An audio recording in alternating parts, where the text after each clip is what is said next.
Summer almost over, আর এবছর যদি একটা আমের ক্রাফট না করি তাহলে সিজন তো ওয়েস্ট। তো চলো আজ বানিয়ে ফেলি একটা super cute mango craft. First step, প্রথমে আমি 5টা ম্যাঙ্গো শেপ ড্র করে নিয়েছি, একদম মিষ্টি আমের মতো রাউন্ড অ্যান্ড জুসি। দেন কাঁচি দিয়ে কেয়ারফুলি 5টাই কেটে নিয়েছি।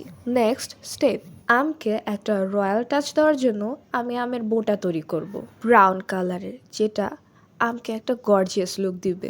তারপরে আমের ফেথফুল ফ্রেন্ড পাতা ফার্স্টে ড্র করে নিয়েছি, তারপর কেটে নিয়েছি অ্যান্ড লাস্টে একটু টাচ আপ দিয়ে নিয়েছি, যেহেতু ফুল অন নেচার ভাইবস দেয়। আজকে ভয়েস খুবই বাজে শোনাচ্ছে তাই না? ঠান্ডা লেগে ভয়েসটাও শেষ হয়ে গেছে।